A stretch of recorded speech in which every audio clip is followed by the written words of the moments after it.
Hello and welcome back to ManVFilm. I have a box of awesomeness here that has been sent to me by the super generous people at Imprint who've gave me some films that I really wanted to check out, and I just want to dive into these. Some of them which I know a little about, some of them I know nothing about, some of them I've already watched because I was too eager to get into that. One that was released from Eureka, it's number 121 from Imprint, and that is The Dawn is Dead. Now, I'm quite interested in this one, pretty much because Robert Forster is in it, and it's directed by Richard Fleischer. Now, that guy did some amazing movies. Don Angelo De Mora, a notorious crime czar, is poised to take control of the syndicate, but the actions of an ambitious lieutenant trigger an internal mob war of wills and weapons. 1 hour 53 minutes from 1973. It has a 1080p presentation, audio commentary by Mark Edward Hugh and Glenn Erickson, and Kim Newman on The Dawn is Dead, filmed in 2022. So that's got to be a new audio commentary for this one, and theatrical trailers. So, Robert Forster, what more do you want? Next up, we have one I know very little about. It's Kirk Douglas in The Brotherhood. Now, this was released in 1968. It's number 119 from Imprint. It says, Frank Ginetta is a middle-aged mafioso, determined to preserve the old ways. His younger brother, Vince, is desperate to earn the respect of the family at any cost. When ordered by the mob to make his first hit, Vince learns how great the price of loyalty can be. 1080p presentation, audio commentary by Lee Pfeiffer and Tony Latino, and The Kiss of Death, Paramount and The Brotherhood featurette from 2022. I know very little about this, but it's Kirk Douglas, late 60s. Hopefully, it's a great film. Next up, number 120 from Imprint is Across 110th Street. Anthony Quinn, Yaphet Kotto. When a crew of gangsters knock over the mafia racket in Harlem, a pair of New York's finest are forced to work together to bring justice to the streets before the mafia brings the ghetto to its knees. 1080p presentation, audio commentary by Matthew Asprey Gear, Anthony Quinn, an original 1990 documentary, and an interview with author Michael J. Coven from 2022 in a theatrical trailer. Now, this is one of the ones that I instantly threw on because I was super excited to see this, and I don't know what I was expecting. I kind of expected a little bit of blaxploitation going into this one, but it had a lot more going to it. A lot more than what it was. So you get an initial robbery, and throughout the film you get to see how the robbers react, the machinations of why they did what they did, and you generally kind of feel for them in the situation that they're in. You juxtapose that with the relentless mafioso and how kind of caricatured they are, the mobsters and the gangsters, and then we get the cops. We get Quinn and Kotto, who are lieutenant and captain of the police force, and they're forced to work together. Anthony Quinn, a sort of ageing racist cop, working with Kotto, who's a younger lieutenant who's been put in charge of this case because of the sort of racial aspect to it. And they just let everything play out, and it's so brutal and violent and shocking and fun, and just you can't take your eyes off it. I really liked Across 110th Street. Quite happy to see that. Now, one that a friend of mine has told me instantly went into his top 10 movies of all time and was an absolute outstanding film is The Counterfeit Traitor from 1962, number 118 in the Imprint range. Now, haven't heard anything about this one. Sounds interesting enough. An American businessman turned Swedish oil trader finds his life and fortunes held hostage when he's blackmailed by British agents and forced into the perilous arena of World War II espionage. It's a 1080p presentation, commentary by Lee Pfeiffer and Paul Scrabo, William Holden, The Golden Boy, a 1989 documentary, theatrical trailer and photo gallery.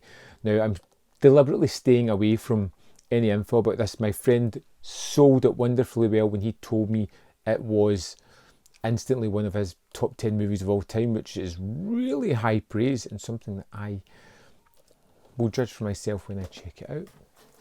Another one that I instantly jumped on, this was the first one I watched from the set, is Man on a Swing from 1974.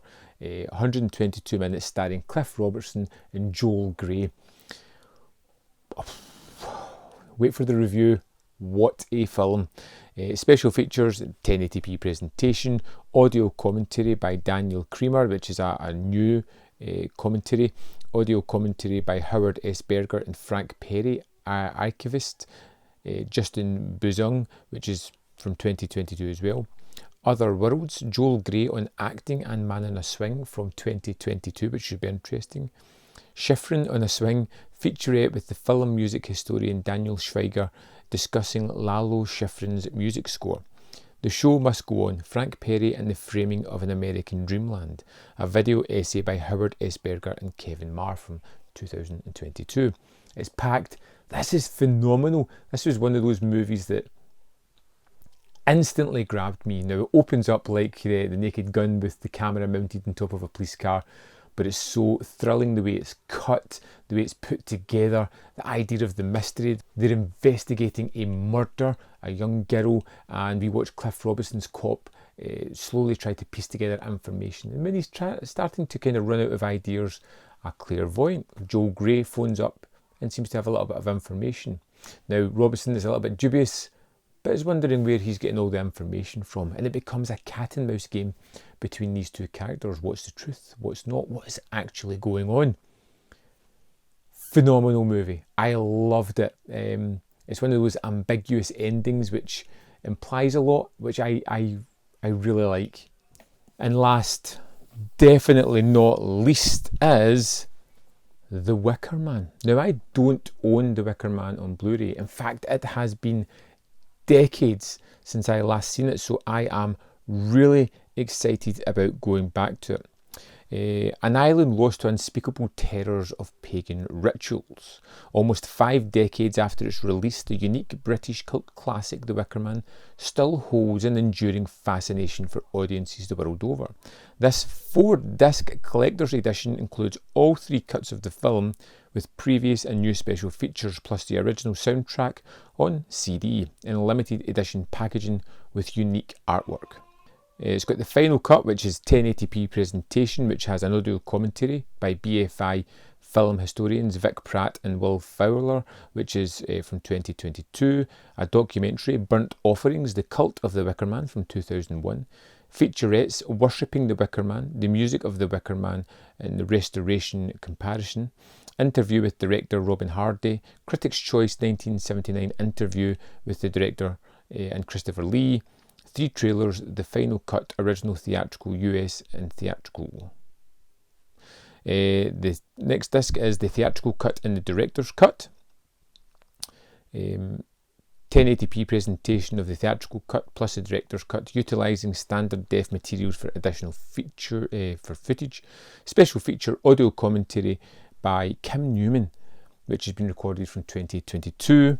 And then we have the special feature disc and the CD, the director's cut in standard definition with optional audio commentary by Christopher Lee and Edward Woodward and director Robin Hardy, making the director's cut audio commentary featurette, The Wicker Man Q&A from 2013, folk musicians discuss The Wicker Man, XS The Wicker Man documentary from 1998, The Wicker Man Enigma documentary from 2001, Willow's Song and the Liberation of Eve, The Wicker Man's Sexual Revolution, Counterculture and Satanic Feminism video essay by Kat Ellinger, Forced Folklore, The Fakery of the Wicker Man, a video essay by Adam Scoville from 2022, The Music of the Wicker Man, interview with author David Huckville from this year as well, The Golden Bough, interview with author David Huckville on the symbolism of the Wicker Man from 2022, Robert Reed on the Wicker Man from this year, The Willow Song, promo video by Robert Reed featuring various people, TV and radio spots, and the original motion picture soundtrack and compact disc. Wow, this is a phenomenal set and I cannot wait to get into it. The packaging is pretty cool. I do like Imprint. They have these list of extras that just comes away and slips inside the box and stays nicely, so you get to keep it, and has sort of pretty great designs on the back, I'm sure. I will go into the packaging, the disc and everything that's included when I do my review on this one, coming soonish, once I devour everything that's in here to be devoured, and there's quite a lot. So there we have it, some meaty pickups from Imprint. I'm looking forward to getting to the ones I haven't watched as yet. I will be doing that the rest of this week. My watch pile can just wait, but there we have it. Have you seen any of these? Do you have any comments on these? Are you picking any of them up? Let me know in the comment box below your thoughts on these films. As always, there is more content up here if you want to see more of that. If you want to click the like button, that really helps me know that you like these Blu-ray pickup videos. And if you want to go that a little bit further, you can join me on the membership or the Patreon program, which would be fantastic. Thanks for watching, and I'll see you next time on ManVFilm.